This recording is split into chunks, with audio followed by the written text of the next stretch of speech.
ಕಾಡಿನ ಭಯಾನಕ ವಾತಾವರಣ, ದಟ್ಟವಾದ ಕಾಡು. ಸಿಂಹವು ಅಬ್ಬರಿಸುತ್ತಾ ಪ್ರಾಣಿಗಳನ್ನು ಅಟ್ಟಾಡಿಸಿ ಬೇಟೆಯಾಡುತ್ತದೆ.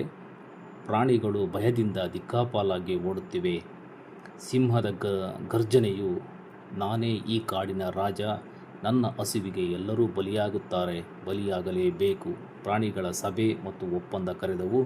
ದೊಡ್ಡ ಮರದ ಅಡಿಯಲ್ಲಿ ನರಿ, ಜಿಂಕೆ, ಮೊಲ, ಇತರ ಪ್ರಾಣಿಗಳು ಗುಂಪಾಗಿ ಕುಳಿತು ಚರ್ಚಿಸುತ್ತವೆ. ನಂತರ ಎಲ್ಲರೂ ಹೆದರುತ್ತಾರೆ. ಸಿಂಹದ ಗುಹೆಯ ಬಳಿ ಹೋಗುತ್ತಾರೆ. ಮಹಾರಾಜರೇ, ನೀವು ಬೇಟೆಯಾಡುವುದನ್ನು ನಿಲ್ಲಿಸಿ, ನಾವೇ ದಿನಕ್ಕೊಬ್ಬರಂತೆ ನಿಮ್ಮ ಆಹಾರವಾಗಿ ಬರುತ್ತೇವೆ. ಸಿಂಹ ಅಹಂಕಾರದಿಂದ ಒಪ್ಪುತ್ತದೆ.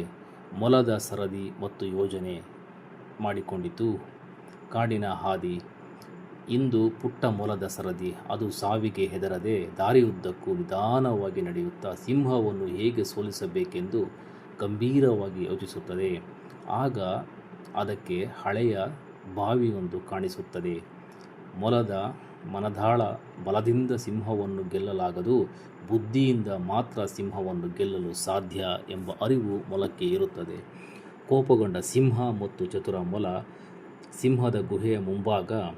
ಸೂರ್ಯ ಮುಳುಗುವ ಸಮಯ. ಹಸಿವಿನಿಂದ ಸಿಂಹವು ಗುಹೆಯ ಮುಂದೆ ಅತ್ತಿತ್ತ ಓಡಾಡುತ್ತಾ ಸಿಟ್ಟಿನಿಂದ ಗರ್ಜಿಸುತ್ತದೆ.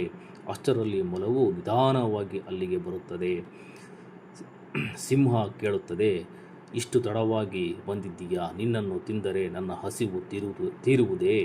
ಕ್ಷಮಿಸಿ ಪ್ರಭು, ದಾರಿಯಲ್ಲಿ ಇನ್ನೊಂದು ಬಲಶಾಲಿ ಸಿಂಹ ಸಿಕ್ಕಿತು. ಅದು ನಿಮ್ಮನ್ನು ಸವಾಲು ಹಾಕುತ್ತದೆ. ಬಾವಿಯ ಹತ್ತಿರ ಕ್ಲೈಮ್ಯಾಕ್ಸ್ ನಡೆಯುತ್ತದೆ. ಕಾಡಿನಲ್ಲಿ ಮಧ್ಯದಲ್ಲಿರುವ ಆಳವಾದ ಬಾವಿ. ಮೊಲವು ಬಾವಿಯನ್ನು ತೋರಿಸಿತು. ಮೊಲವು ಸಿಂಹವನ್ನು ಬಾವಿಯ ಹತ್ತಿರ ಕರೆತರುತ್ತದೆ. ಮೊಲವು ಬಾವಿಯೊಳಗೆ ತೋರಿಸಿದ ಧ್ವನಿ ಕೇಳುತ್ತದೆ. ಸಿಟ್ಟಿನಿಂದ ಸಿಂಹವು ಬಾವಿಯೊಳಗೆ ಹಾರುತ್ತದೆ. ಕಾಡು.